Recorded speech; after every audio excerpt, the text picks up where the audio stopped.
So hello and welcome to the live stream. Today it's going to be a bit shorter because I'm on battery, but I'm using again the old system with OBS. It should be better quality. So we are now in Fagernes in Valdres, and we are basically taking off where we branched off last time. And we are driving to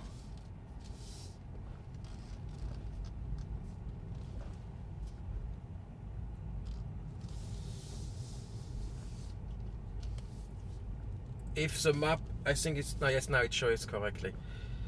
Good. Okay, it says I have to drive here, or yeah. Let's see if I can show the car. So now we are driving to Vestre Slidre towards Årdal. I've never been there, so it's going to be new, so I can tell.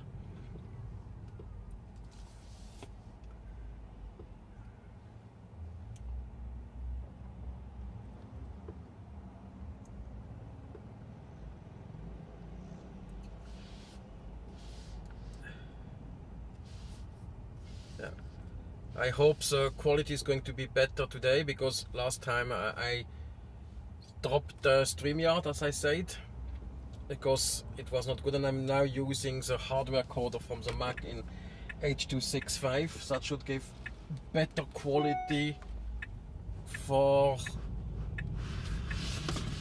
I need to put something under the computer so it doesn't slide.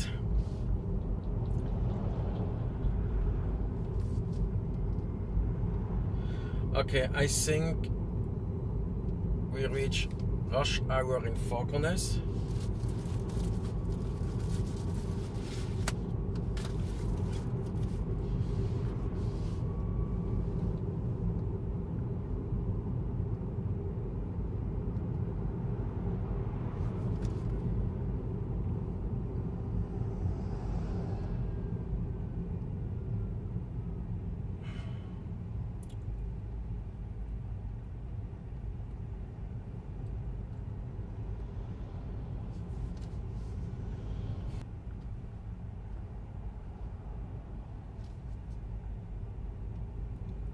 They even have a Rockfisk Festival shop here now.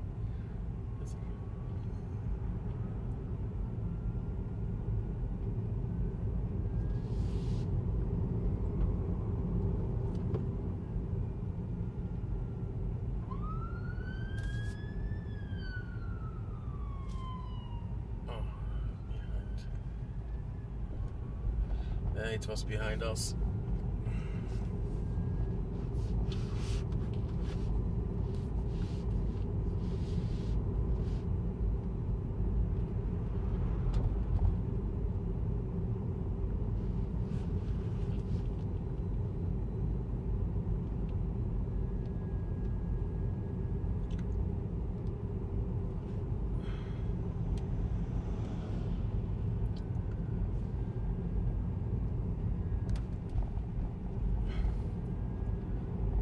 It's surprising how much stuff happens here and how many people there are compared to other small towns in Norway. And it's not that touristic for foreigners, it's mostly Norwegians coming here. And you have foreigners that just drive by when they go to the fjords.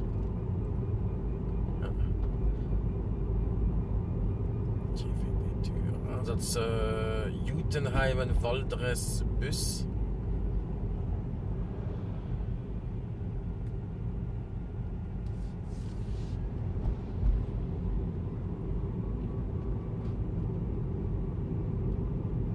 Okay, now we're driving to Vestre Slidre.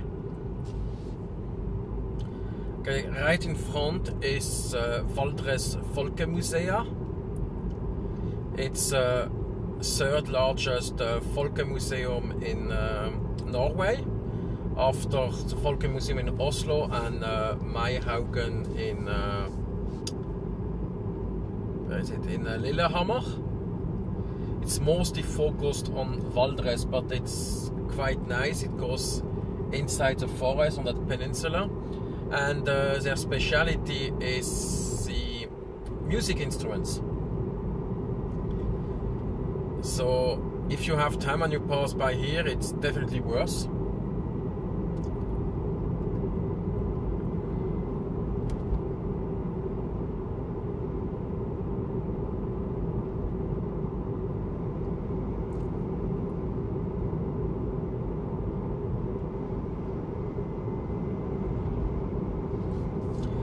So, and also interesting is the road here. It was, I think, a bit farther up. It was recently renovated, and interesting was that they didn't have a lot of money. They didn't get one of the insane budget they wanted, but just, let's say, a limited amount of money, and we are going to see it. But they made exactly what was needed, and not crazy insane stuff. So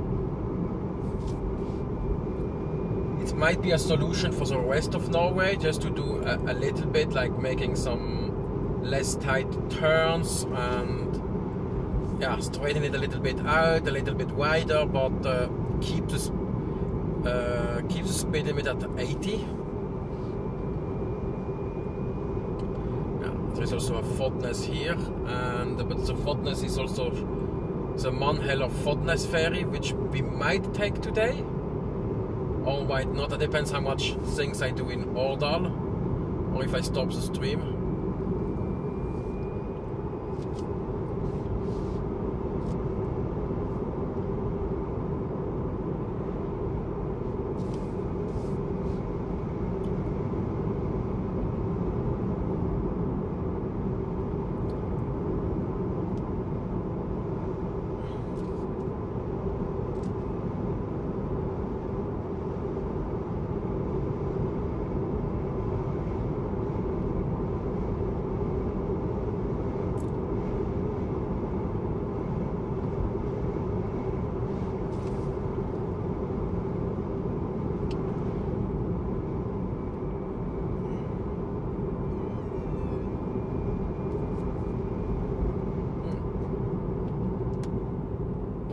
Drive. How we call it? It's not overrun a bird, it's shoot it down. Yeah, I haven't been much on this side of Valdres. I think I only drove twice before that time, compared to at least 20 times on the other side.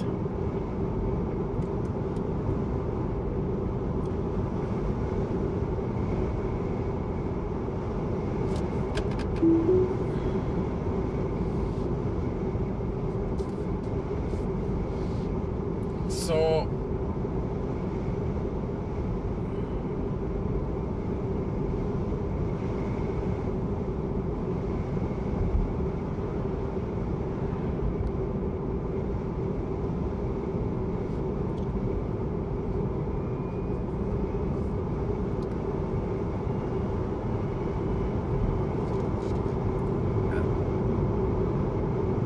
I will check the chat from time to time, but yeah.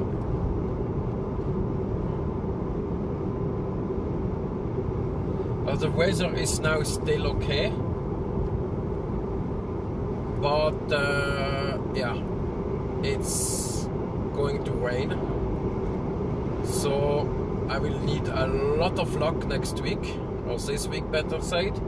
The kind of luck I always have in filming, because on either Wednesday or Thursday I want to make a completely new hike, which never ever someone goes there, and it's basically the Norway fjord from a new perspective, from above, so you will be completely alone compared to the thousands of people we have if you go either to Flom or Gudvangen.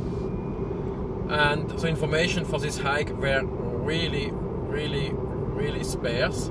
Obviously nothing on Ut, it's just a little dotted line, that might be a pass, for 3/4 of the thing. And there is a hint on Google Maps that there might be something there. But the best information I found from some guy which on his private webpage, which looks like it was made in the 2000s.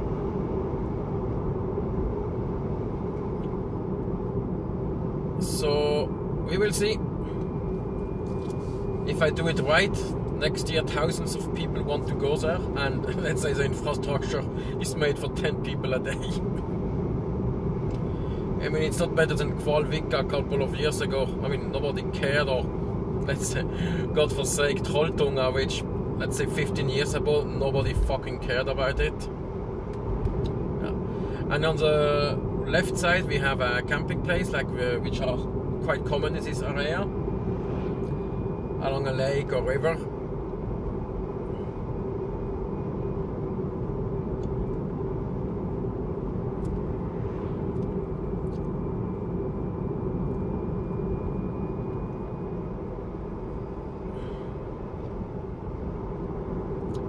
A bit further up I will know a little bit more, because I was there when I did my guide to Fagernes, and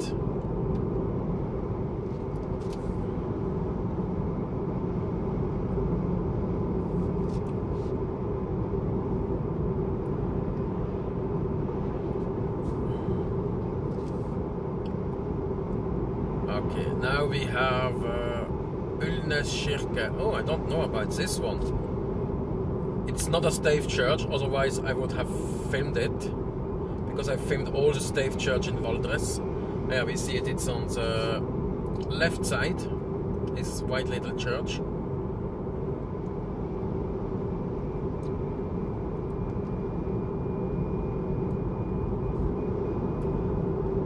Panoramawegen. Is that the way going to Årdal? Something I could do once. Yeah. So much to film.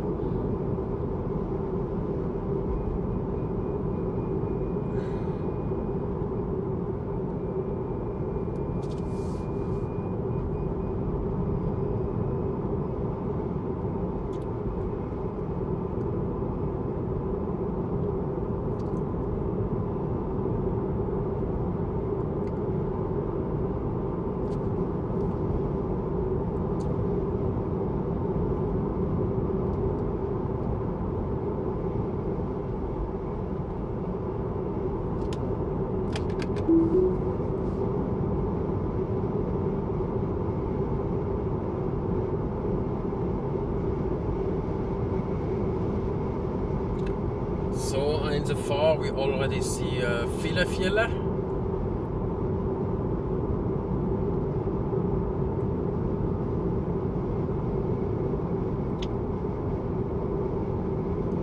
Valdres Wild og Tradisjon.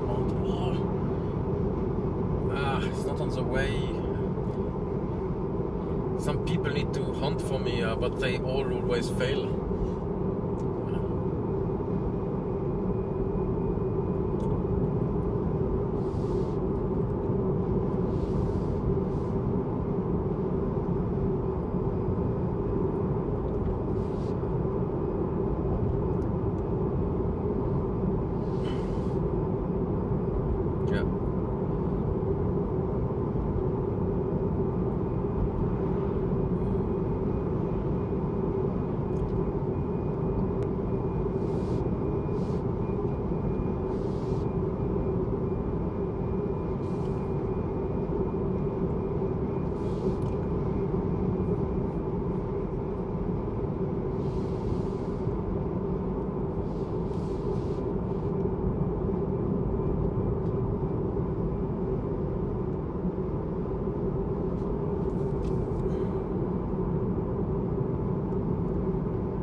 Yes, now it starts Vestre Slidre, and behind is not Fagernes commune like it would be, it's Ardal.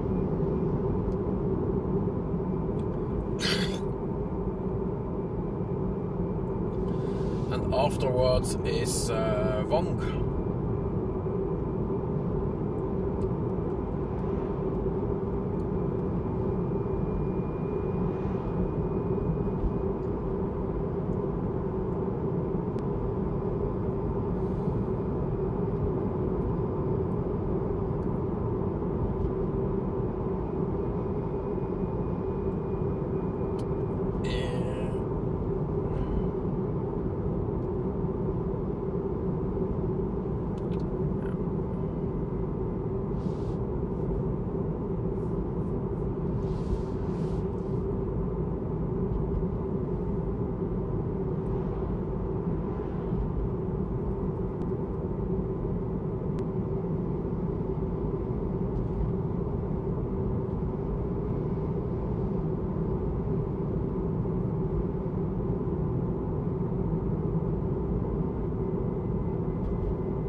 Okay, here is also, I think, somewhere Røngård,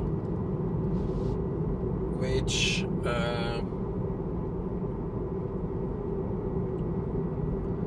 is one of the rockfish producers.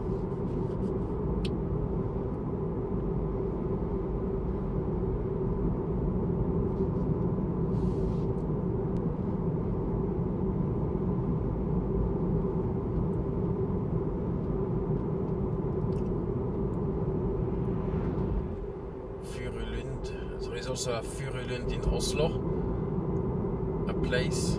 It's near where I work somewhere. There was a tram stop.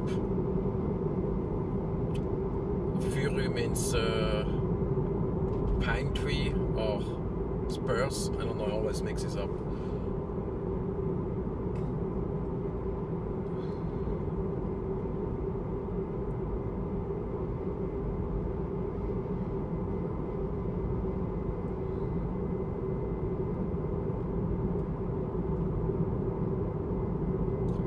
So now we are in Røn.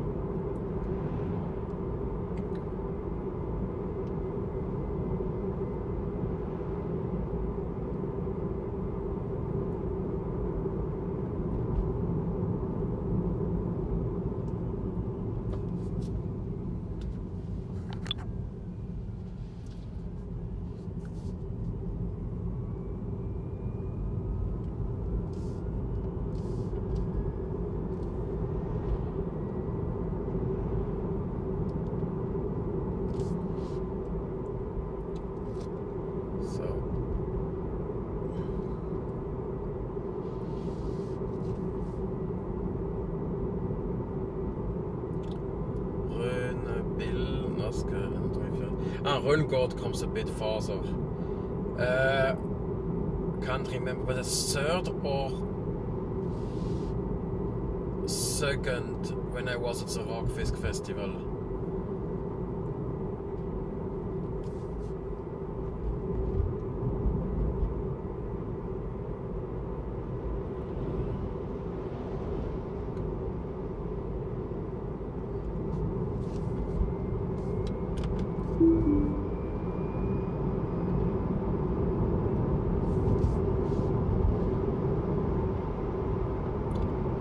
And Røngård is just up there. I don't know where they make their rockfisk. That should be somewhere here.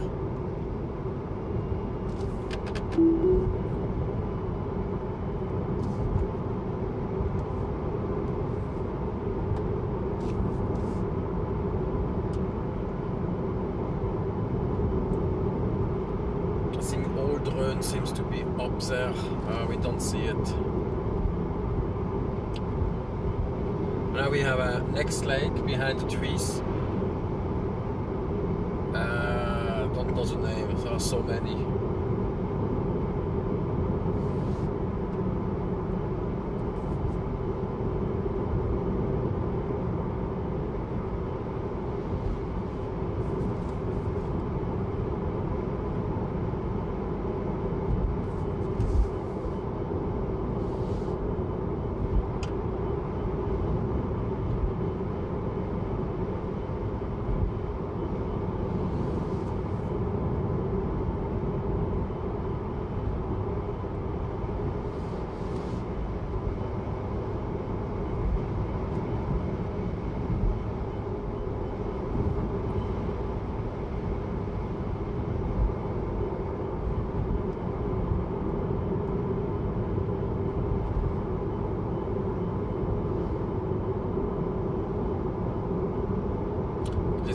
where they just fixed the road with a little bit of money.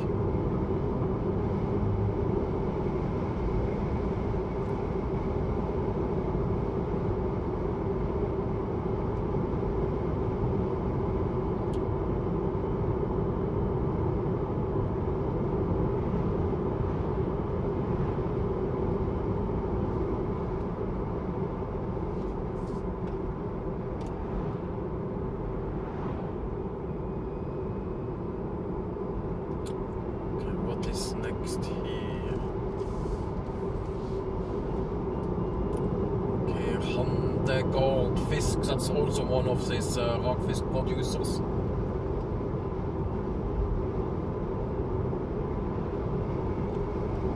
Yes, rockfish they have there. Probably Mohammed and Loan, they have tried an all. I don't think they liked it very much.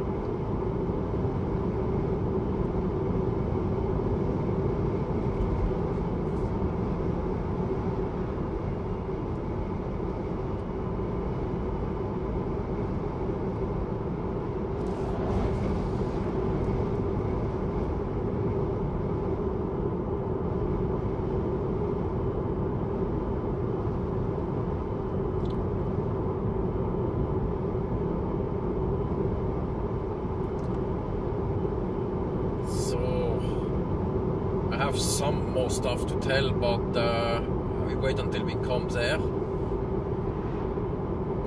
That looks to be something soon. I see a brown sign. So if you're traveling new in Norway, brown signs are usually touristic attractions. Any kind of, yeah. And it's, which one is it? Kirker in Olberg, Einangbry. Okay, that's also haven't been there. I think it's 60 here. It's a bus.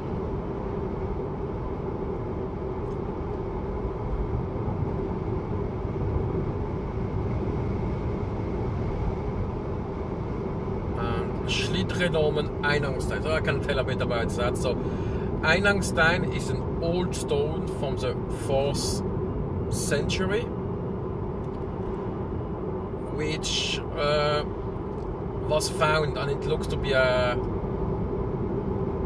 some kind of cemetery, also ancient. It was, pre-Viking stuff, but it had roots, so they had it there already at that time.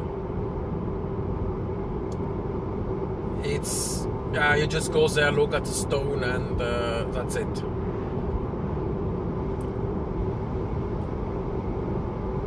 It's a coincidence I find, because it's one of the very old relics you have found here, which is not like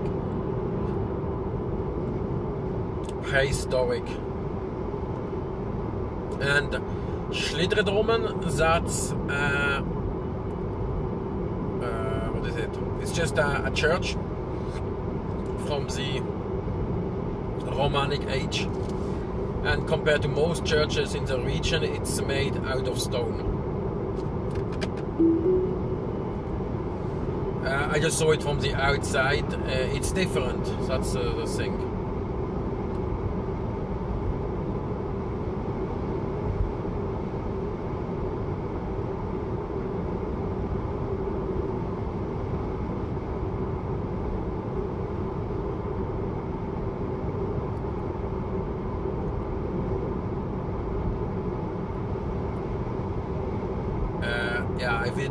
I did everything in one day, and it was a lot of stuff, and the Slidredom was probably up there because the street was a bit below when I was there. So if you look my guide to Valdres, that's near the end.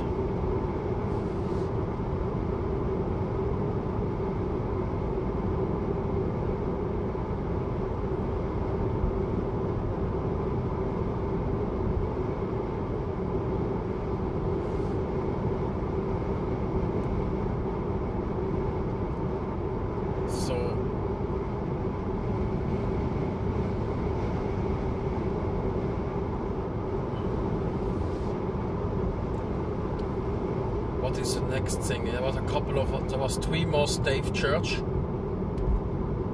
on the way there.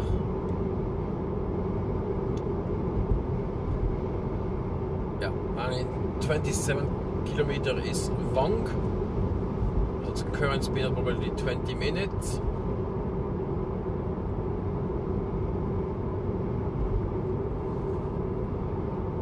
Hello from Illinois. Yes, thank you. It's not as flat as Illinois here.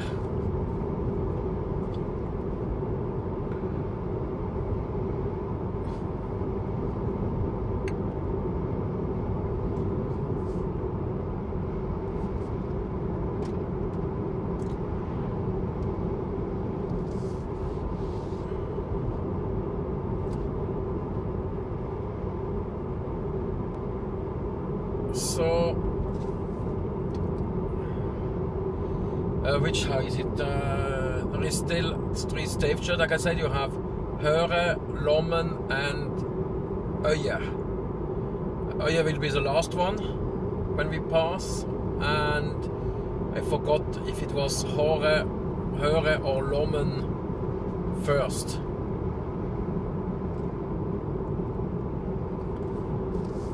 There will suddenly a sign there, and it was not far away from the main road.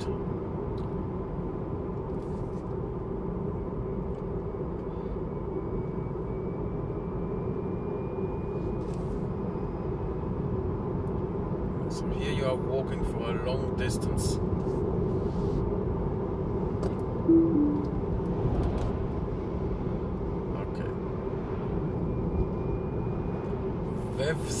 Vevstogo or Stugu, I would say.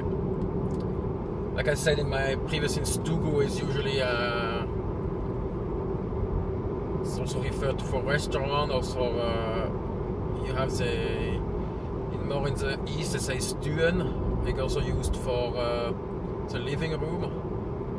In this case a restaurant or hotel like along the lake.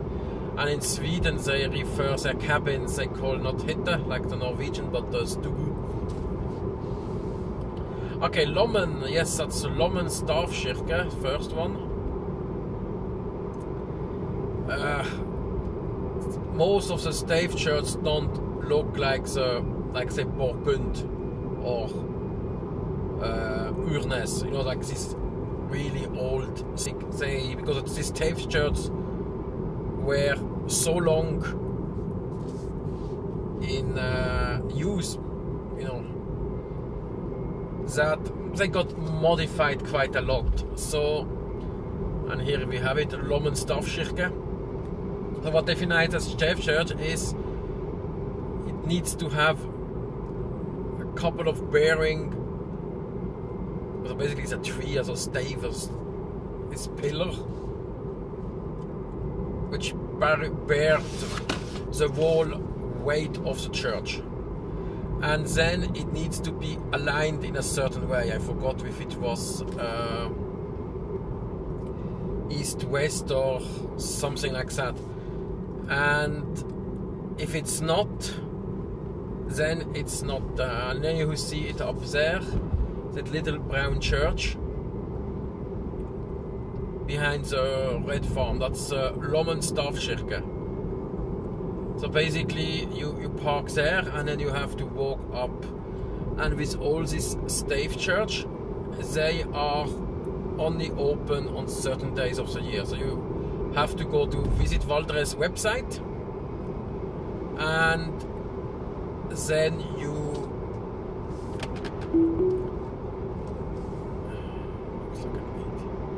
then you just see when it's open. It's usually during the Norwegian summer vacation.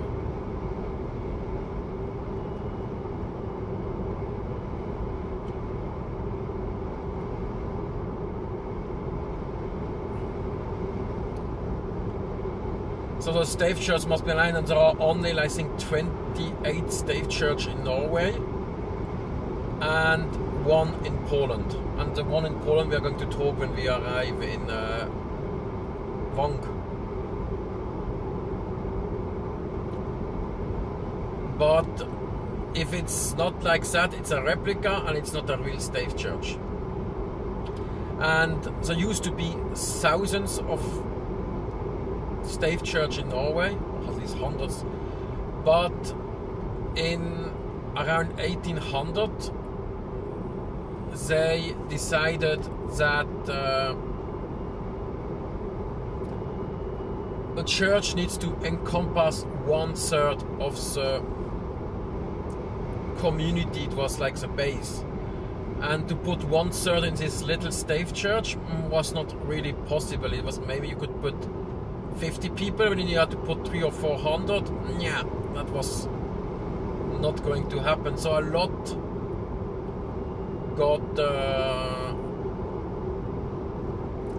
demolished, unfortunately.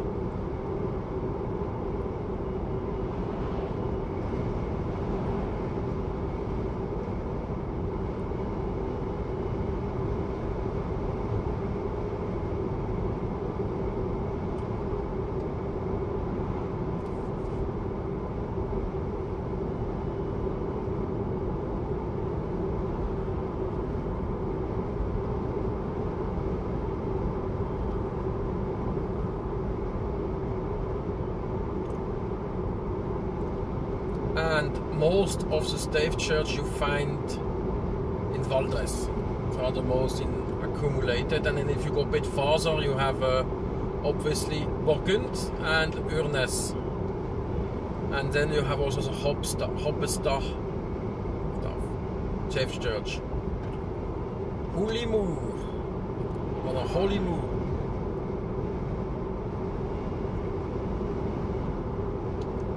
Okay, and now we are in Vang Kommune.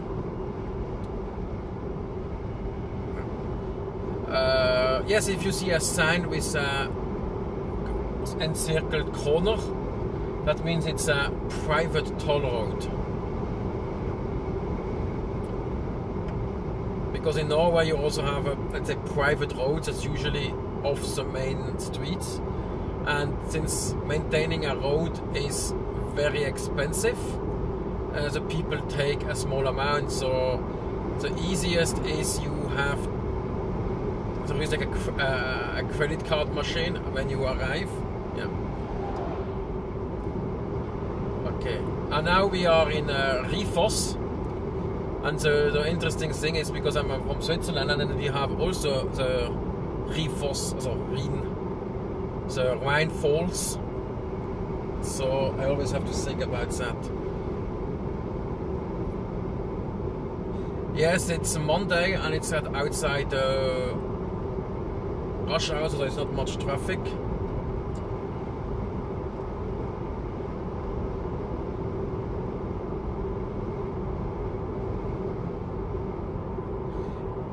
Yes, so many Americans moved from, came originally from Valdres. Because there was also an interesting story, is in the Valdres Folkemuseum, they have a house which a Norwegian emigrant took with. And here you can go to Beitostølen, to Skammenstein. And up there is also Høre with Høre Stave Church. So they brought back one of this house, a Norwegian emigrant built in Dakota, was it in Nebraska? We talk about it in my Valdres Museum film. So that basically disassembled the house in the US and transported it back to, and it was mounted up at the Valdres Folkemuseum, and it's like the only house there which is not from Valdres.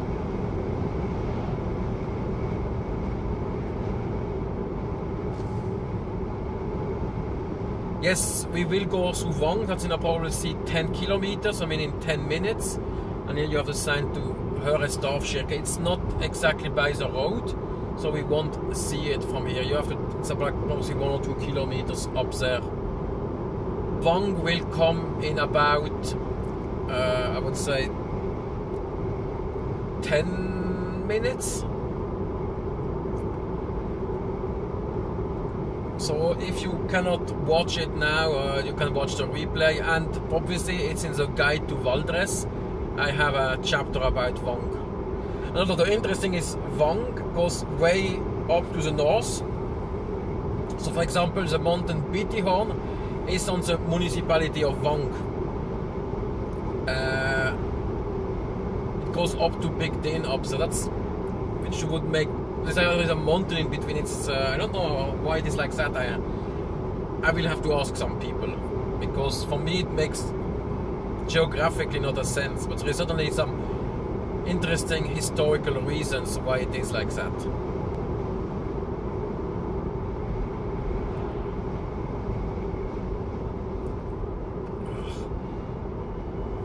They changed the speed limit and the car still thinks it's 60 now, what it used to be.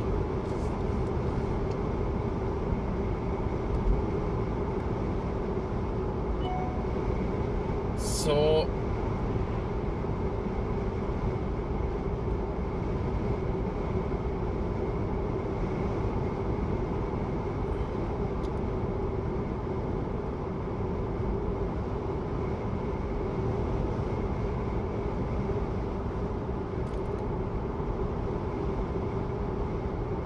the road is much better than last time.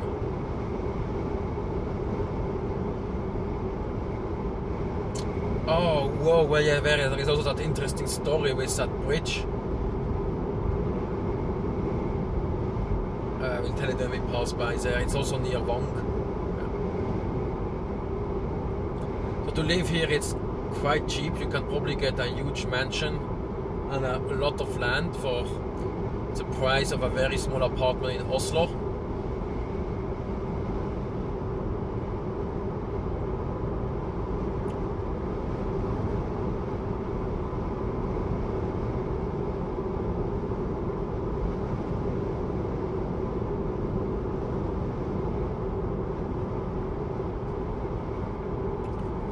Okay, and now you have a lot of motorhomes going home.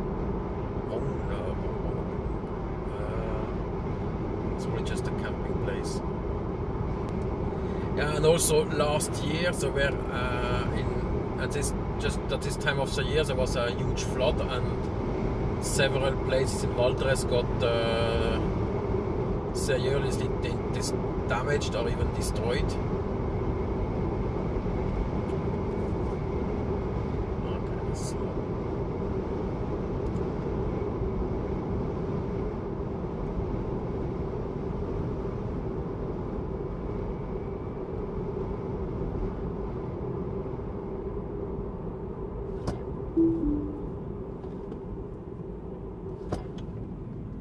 Kopfverteilung, bist du einfach ein Idiot? Okay.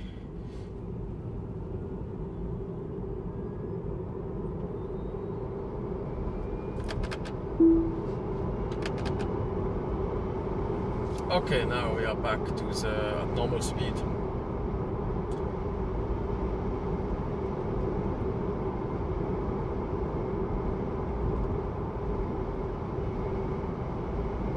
So now it gets really mountainous. And you know, I never call it bad weather. I always call it dramatic. Bad weather for me, it's when it rains too much or fog, because then I cannot do filming. That's when I call it bad.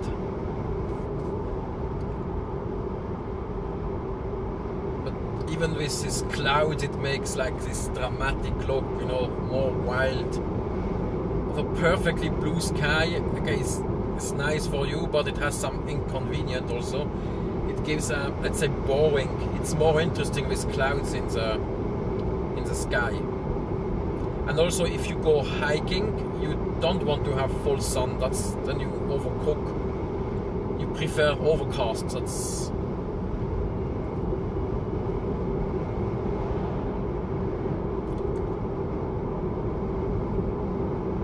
Oh, there is a lot of wind. So today I would not pack the drone out. I have my limit. I set it at around 9 to 10 meters per second. And that's the average wind and not the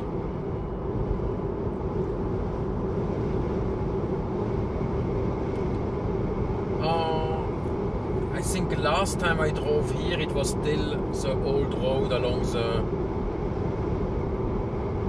There's a tunnel in front. I don't know if you see it. Kongewegen, that's also. Oh yeah, it's I drove the old road there. Let's see if there is a sign. And it was made. Now it goes back to 60 again. But looks very, very new.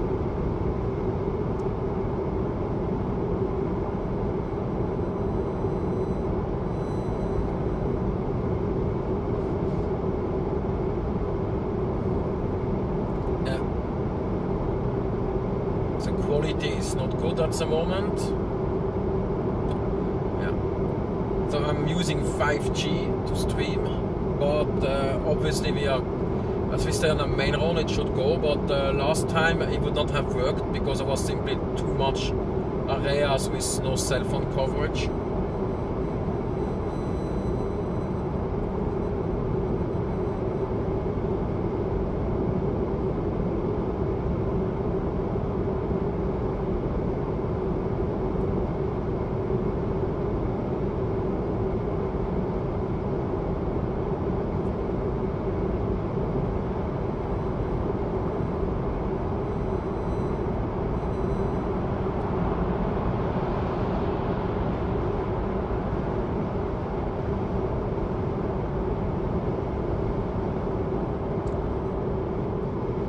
And the old road was along the river there.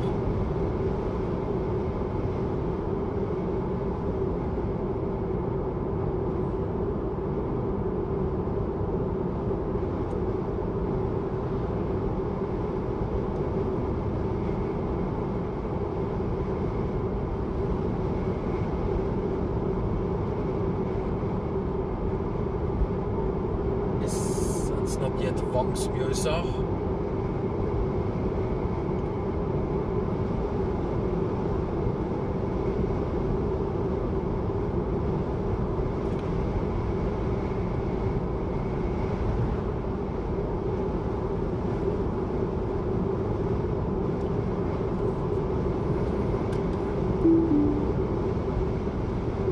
Some tractor of dirt.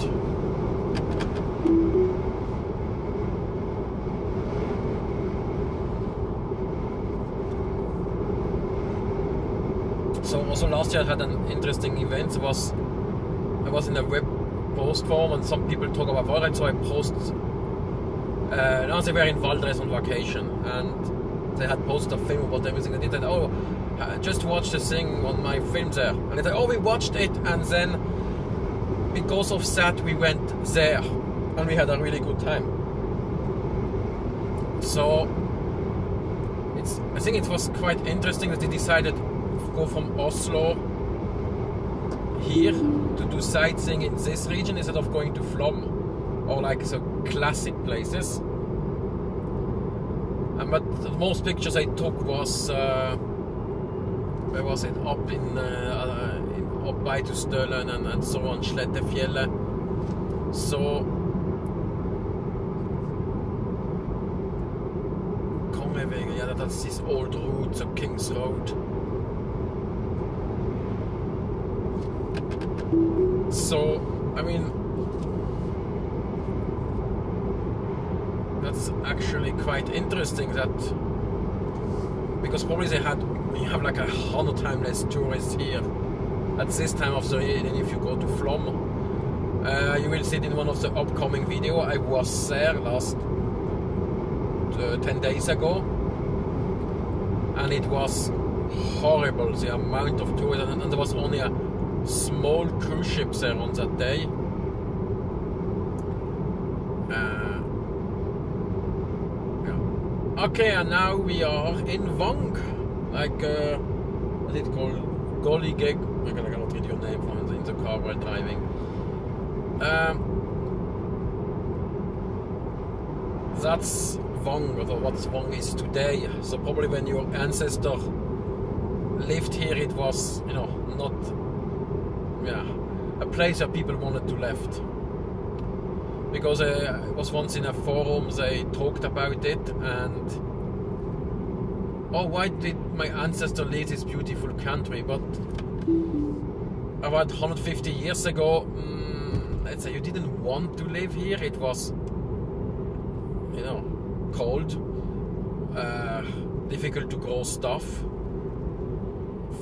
Famines there was also in Norway.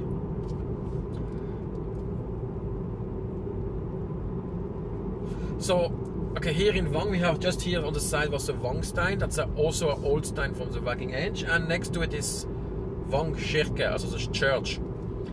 And the interesting is with Vang Stavkirke, because there used to be a stave church there. And the story is that they built up a new church, and one guy bought the stave church, and he decided to try to sell it. So he first started to sell it to the Swedish king at that time, to some kind of museum and so. But that didn't work out. And a project was done later with the old gold stave church.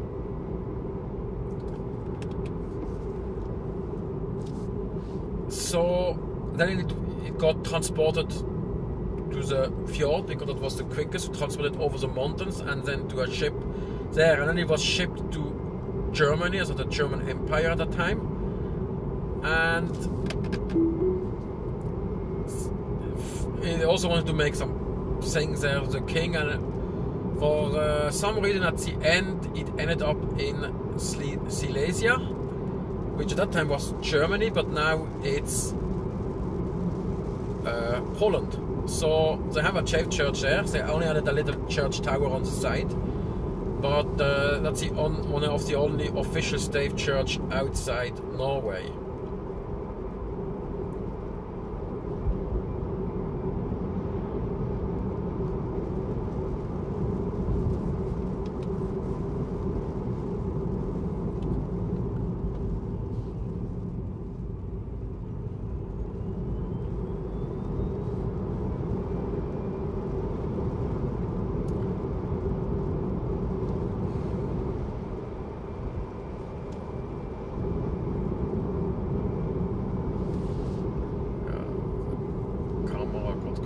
The car with all the cars standing here.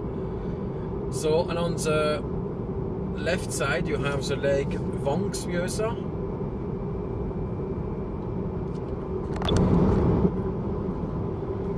Yes, so I'll turn the camera a little bit. Now it's again on the wrong speed.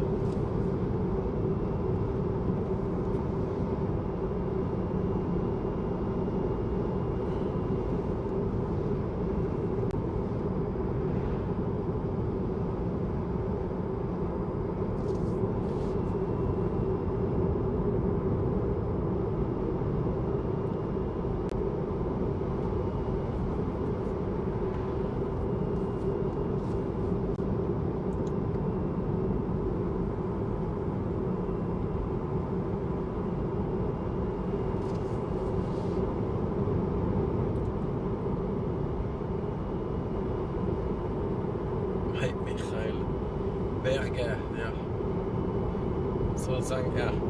So that was Vang, but it's still the commune of Vang, because it's quite big.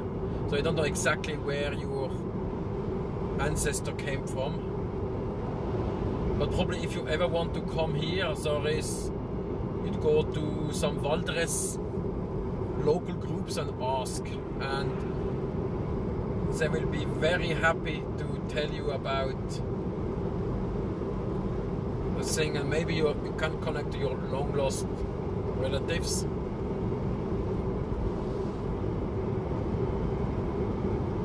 Because they might remember that someone in the family left for the US in 1850. But it starts to get diffuse. Even for our family, which is quite well documented, it starts to get diffuse what happened. These are only the official stories which we want to believe are kept.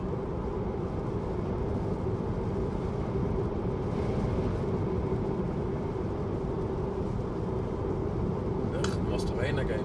So that's Norway. Half of the time it rains.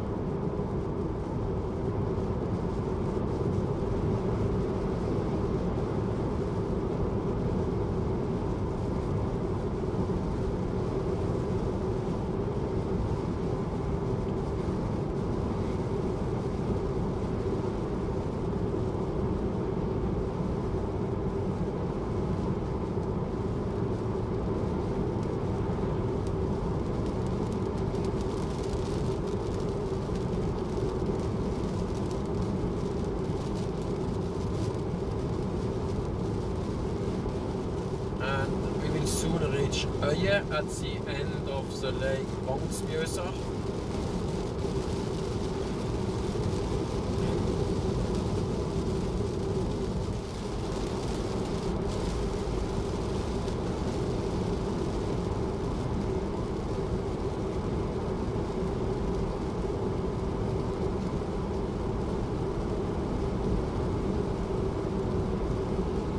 Sheeps on the side, on the other side.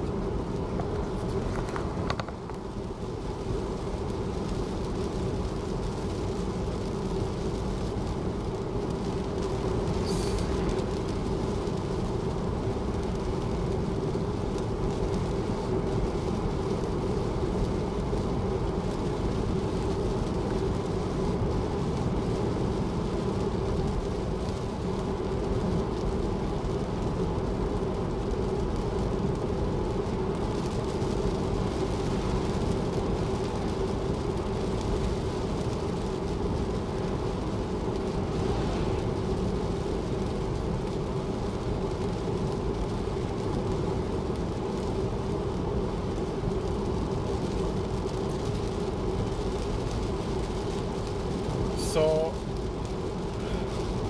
are we in Øye now? Okay, it looks we are soon in Øye, and in Øye you have, let's say, the last stave church on the trip for today, and that's Øye Stavkirke.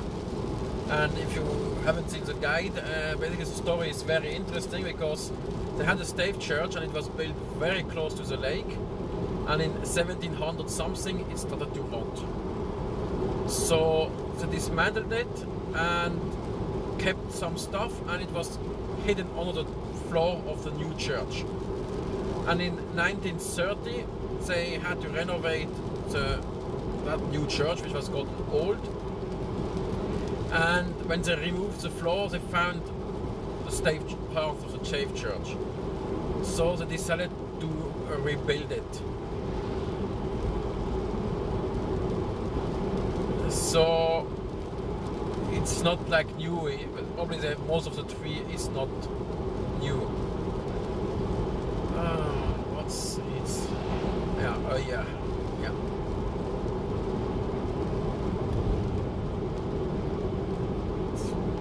Looks, it was a sign, but you could not read it on the camera due to. Why did it do that? You have to.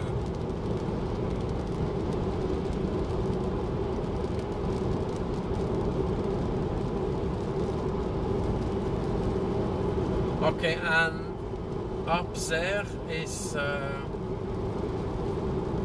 a small valley which I just once went up. This is a stave church from here. No, it's somewhere down there.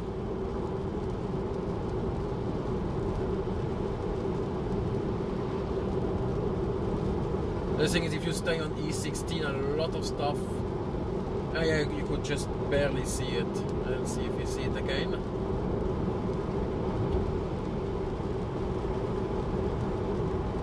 No. Yeah. So last time I was here, I just drove off the road here and drove up to a place called Ardal, and it was nothing there. And it was what you should do if you want to explore Norway, is leave the main road and the tourist attraction and just go somewhere. And there was a waterfall here which we drive under now.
So yeah, and yeah, we don't see the state church unfortunately. So the next thing is now we're driving up Filefjelle.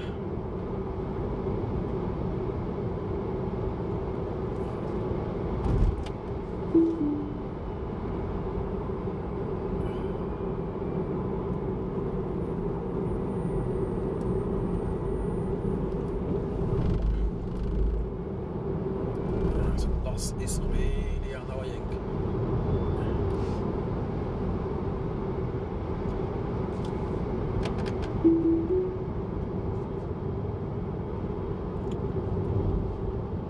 And now we have a sea guy. We have a. Okay, he's going to overtake me in about 500 meters. Because I see a red long stretch on the camera, on the map. Probably you see it too.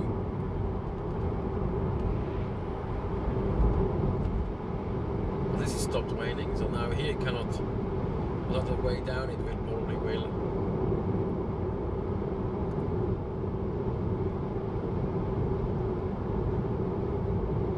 Nice.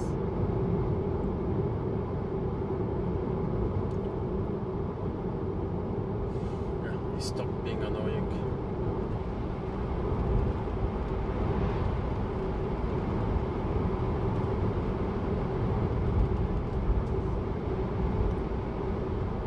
I see a lot of motorhomes going home now, so I think season is over. Yeah, a lot of Germans.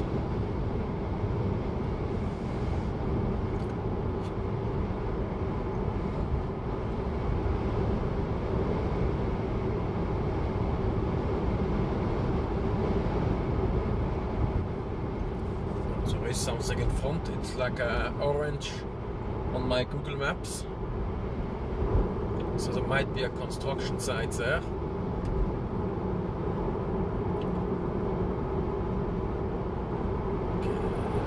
Love Museum. I need to ask Atle what that is. Or his wife, when she runs a tourism office.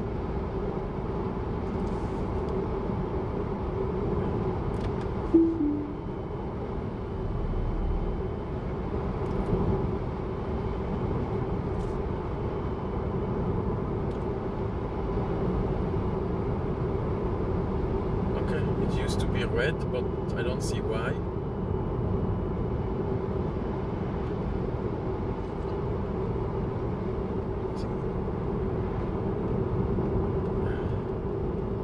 Okay, and we put the autopilot back in.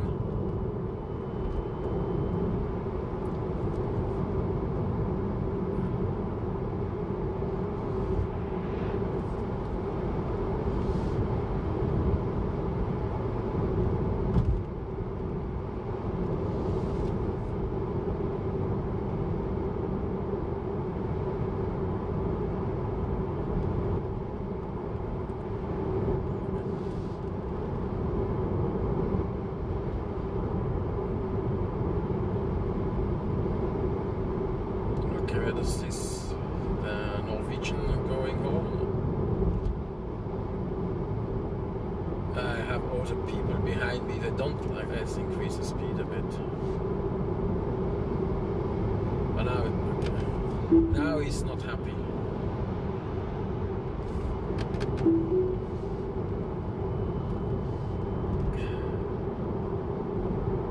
The thing is, even if you drive all a little bit more, it's like you arrive 5 minutes earlier.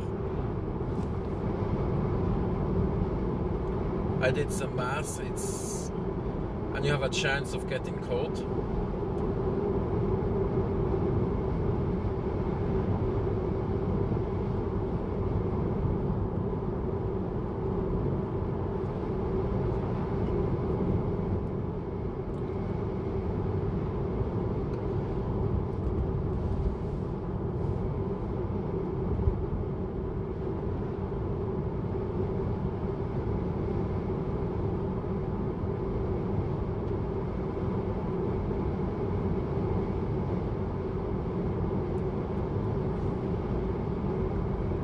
Driving fast, but it's not maybe like 100 meters away, so it's going to take a long time until it's like a kilometer away, and then it goes really steep down.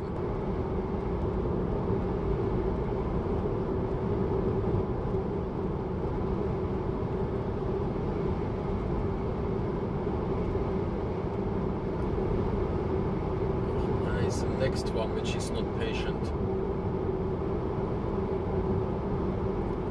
I know that a bus is usually slow, and that's not because the bus driver nor the bus can't do it. It's just that if he would drive fast enough, it would be very uncomfortable for the passengers. So one bus driver told me that when he is empty, or it's an empty run, he drives much faster and at the limit, so he learns how to control his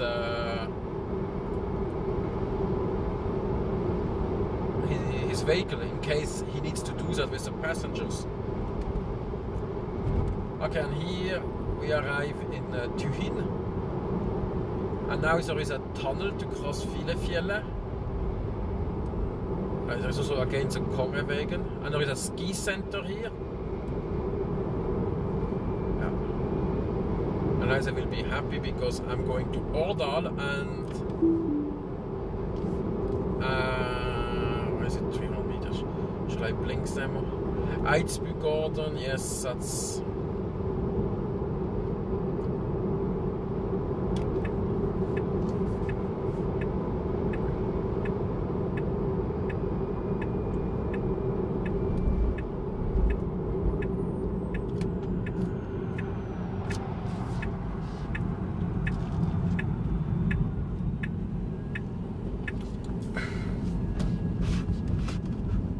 That's the old road. Last time I drove here, it didn't exist yet. Oh, the bus. I want to have some viewpoint here sometimes. I need to take some pictures for the updated guides to Valdres, which will probably come in about 1 or 2 years. So I want to.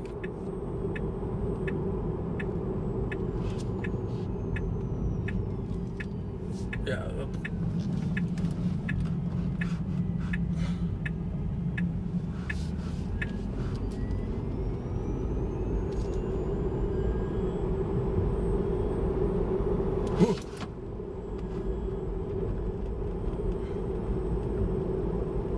Stupid sheeps.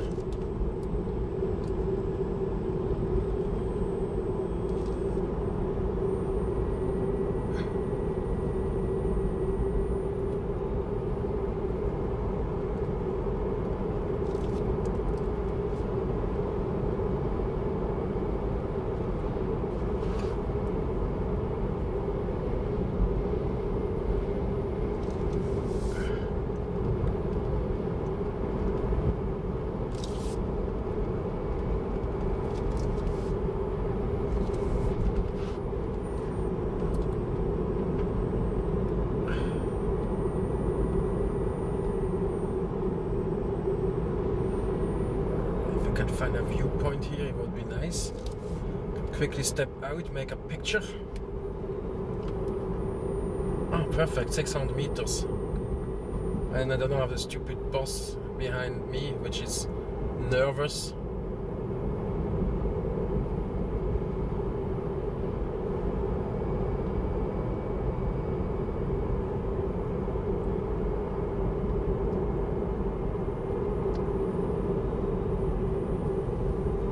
Ah, here, perfect. Really nice, so you can have a nice view while I. Ooh, don't scratch the battery.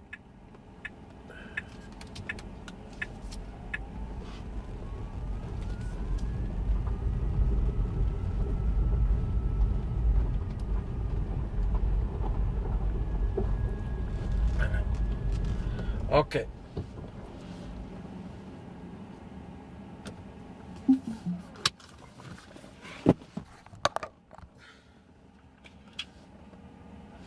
Okay, let me quickly go through. Yeah. I think I need to reduce bit rate since we are going to the mountain video. Here. I will reduce it to a bit. Let me see how it looks like.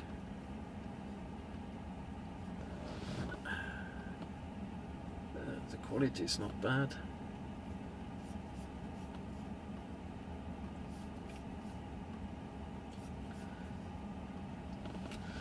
So I will be at 2-minute break.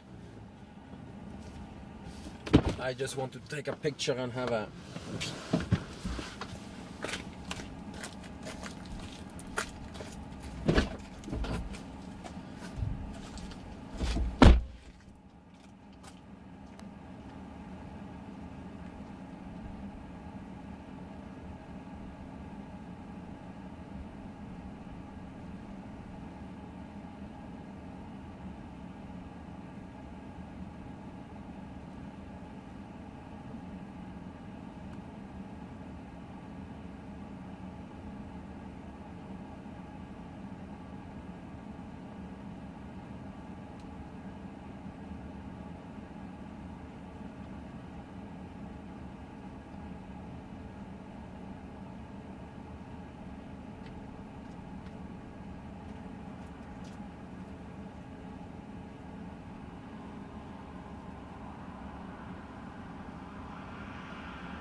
so I'm back. I need to have some tea.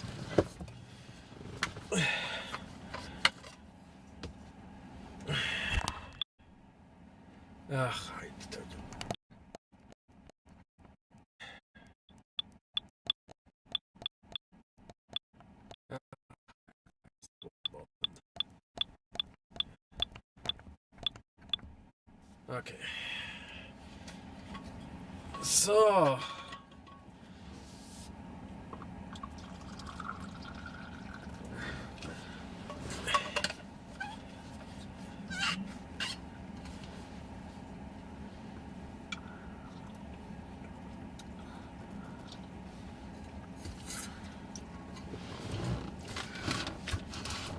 Okay, let me check some stuff.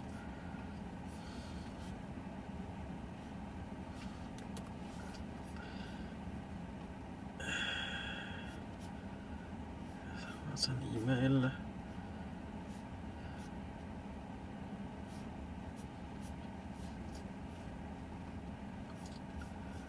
have to quickly check something. How much is it?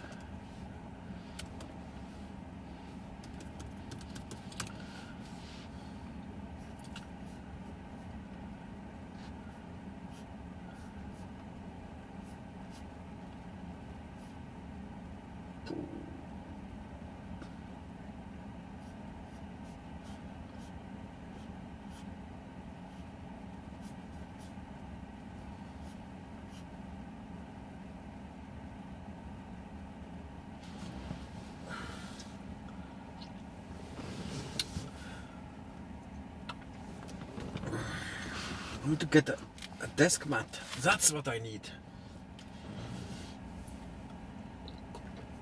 One of these plastic. Okay.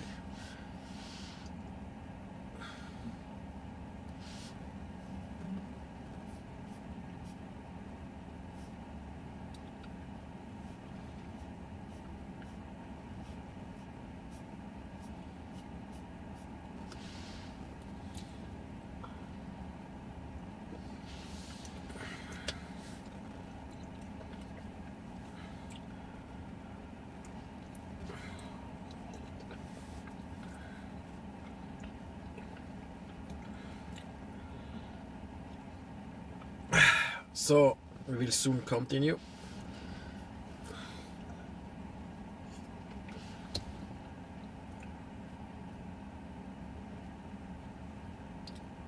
So I will have to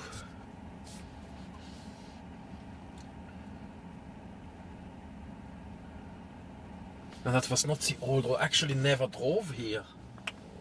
Yes, I have driven when I went to what was it called? Garden, and then I had to drive back.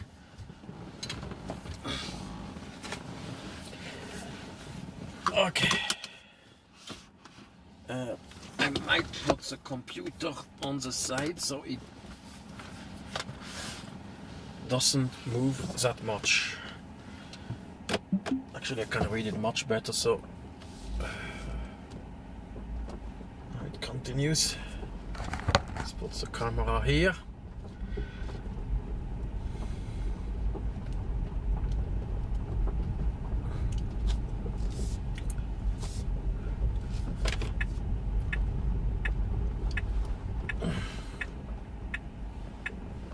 This side is much better to drive on. Scheiße.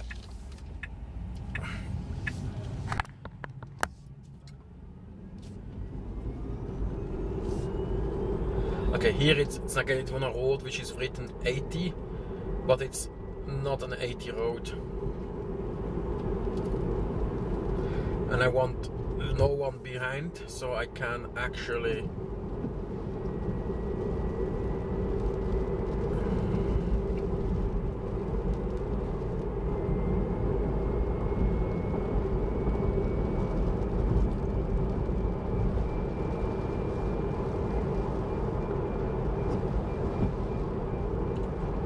so now we have it says for the next 35 kilometers I'm going to use 2% of the battery, and that's very simple because it goes 1000 meters down, so it's going to recharge a lot.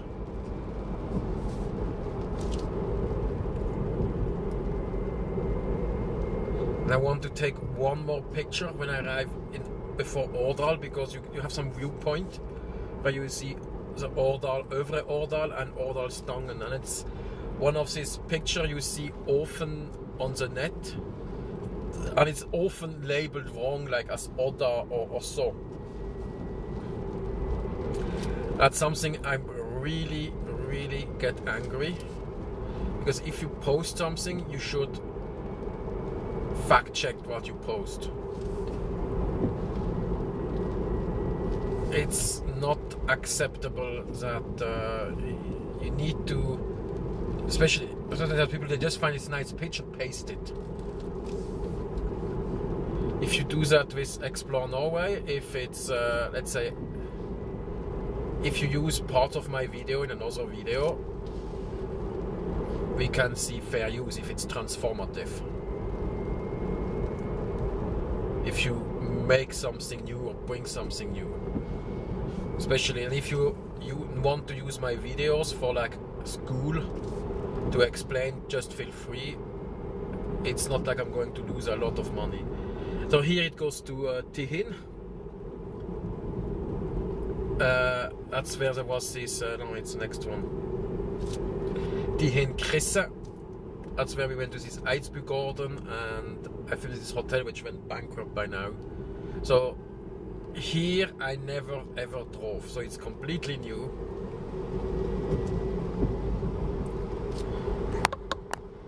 So as I said, if you want to use my video, if you want to do a school presentation or university, feel free.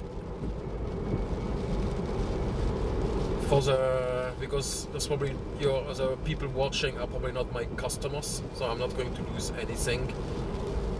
Just say where you found it, and you don't even need to ask. Just use it to explain. We had a lady which wanted to do that. I should write. Say it for educational purpose. Feel free to use the videos. Just credit it or screenshots or whatever. If you re-upload it, I will. Yeah, I see it and I decide.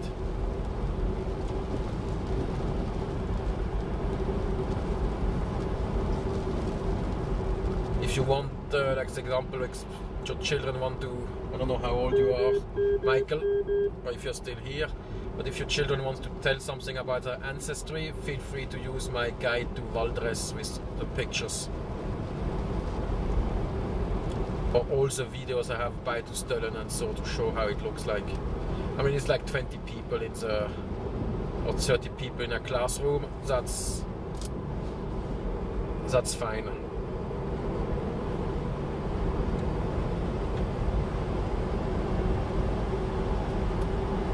I think I should write that in the.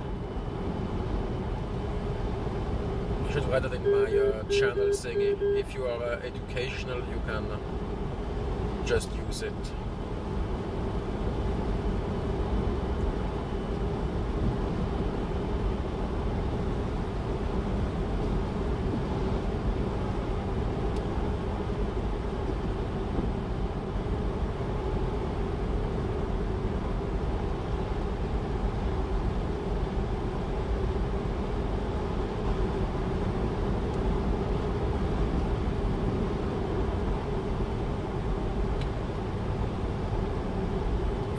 Houses with moss. Okay, viewpoint houses with moss. Okay, I see. Tihin Stöllen Touristhütte. If it would be nice, there could be a way to stay here. It's probably very dark at night.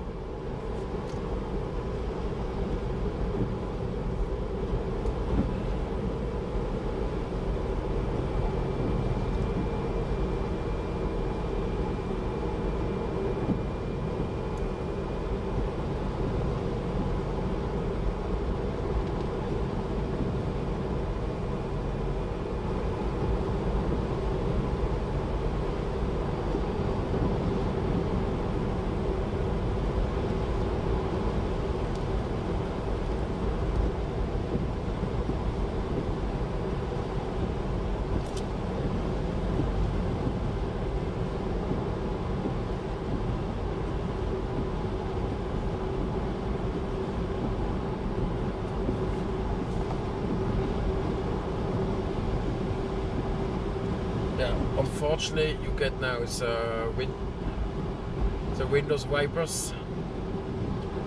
Okay, there is sheep shit on the road, means there are probably sheep somewhere.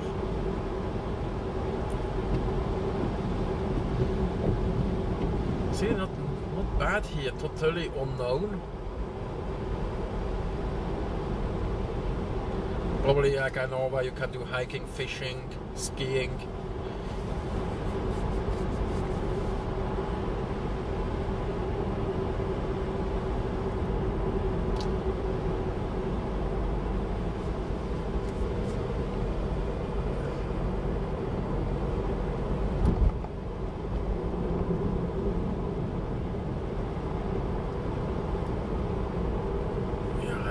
next something else. So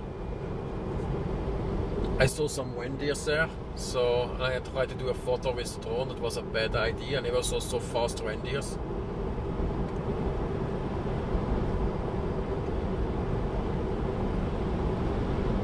Because the old drone was way more louder, bigger.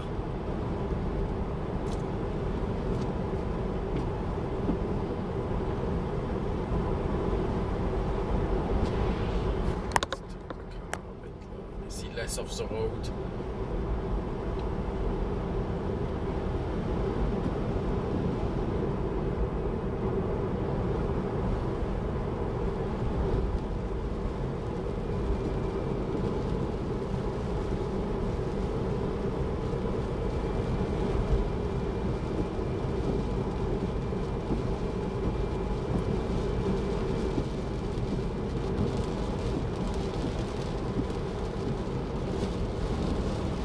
Trains again.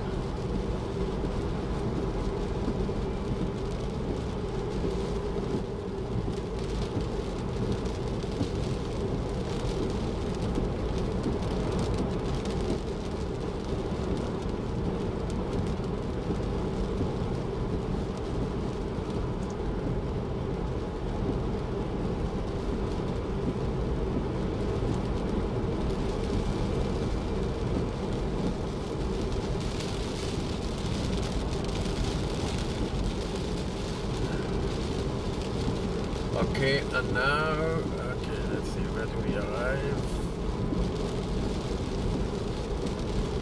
Now we are in the Vestlandet, so we leave eastern Norway.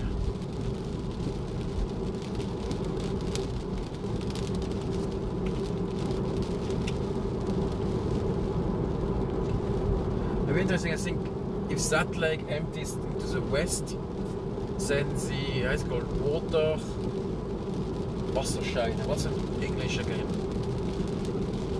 The partage of the, it must be somewhere at Eidsbygården. Because there is a, Eidsbygården is on Big Din, and there is the other lake is like going here. Oh, I should check that on the map.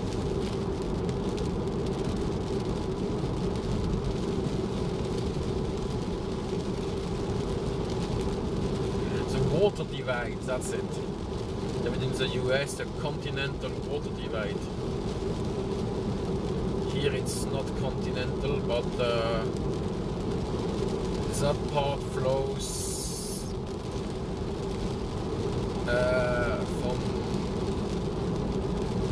Big Din. Does it go? I think it goes into Gudbrandsdal and then into obviously the. What is the river called? The Gudbrandsdal Elva, or the Gudbrand, and then into Glomma and arrives in Fredrikstad. And obviously that what flies in this direction, that goes straight down in the fjord in Årdal.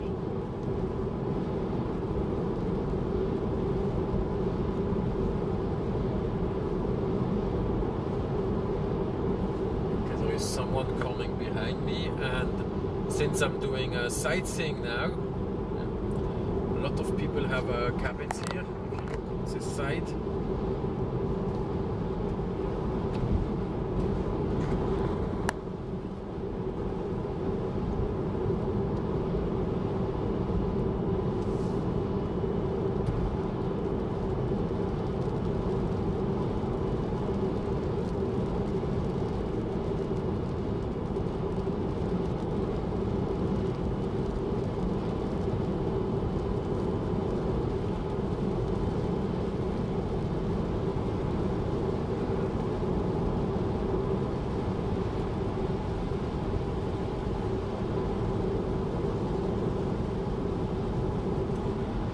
okay, when you see a little flag on a cabin, it means someone is there.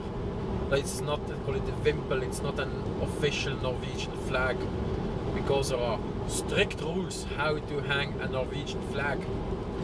So the rules are, the flag can be hoist earliest at sunrise, I think so, and needs to be taken down latest at sundown or at 9 o'clock in the evening in case it's dark longer, bright longer. I don't know when you can pull it up, so it's probably also a rule when they're not allowed to pull it 24 hours. And in case the sun doesn't rise, you have to follow some Oslo standard times when to put it on and up. So like in Tromsø during winter.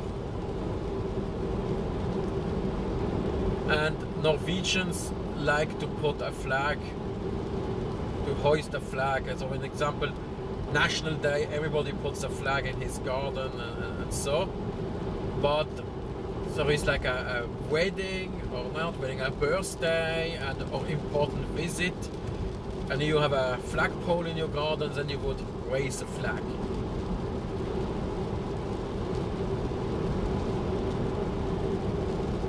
That's yeah.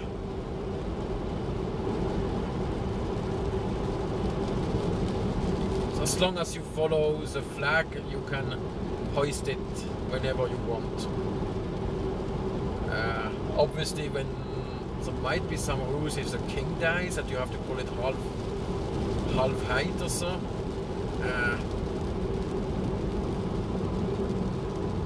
I don't know. So I need to ask someone which is like flag fanatics. Or I should Google it, but now obviously I cannot do that in the car.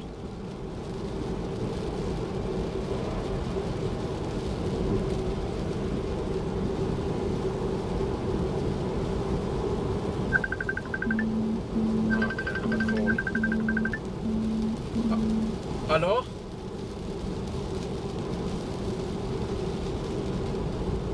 Hallo?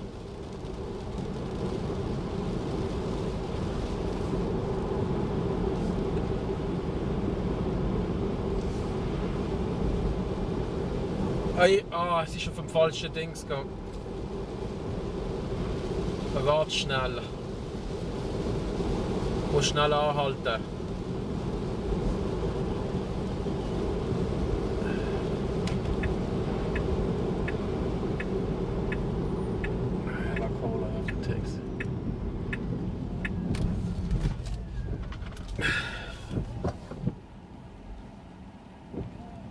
Okay, hallo? Ich bin immer noch drauf. Ja, okay, gut, ich kann jetzt, müssen schnell anhalten. Es ist auf dem, ja. Die Sendung ist online. Die Sendung ist online. Okay, mache ich dann, wenn ich irgendwo ankomme. Ist gut. Okay. Entweder in einer halben Stunde oder ein bisschen später oder so. Ja, also in der nächsten Stunde. Ja, sonst kann ich dann im Auto machen. Jetzt bin ich in Årdal so bald. Und wo gehst du an? Auf Årdal oder auf Sogndal, weiß noch nicht welches. Okay. Ja. Weil das Wetter ist so westnorwegisch. Ja. Schön? Schön. Ja, das ist ja fast Normal. normal. Ja. Aber kannst du fast beklagen. Nein. Vielleicht wird es ja gleich noch schön. Ja, gut.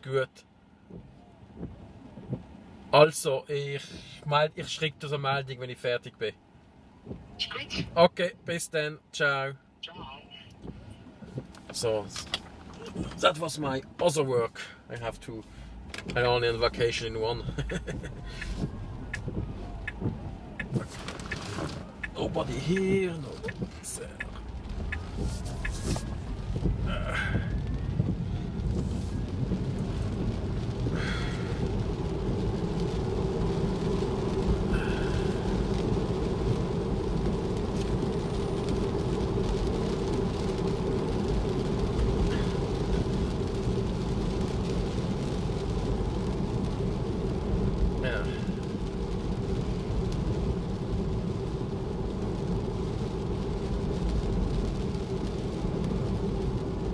So, yes,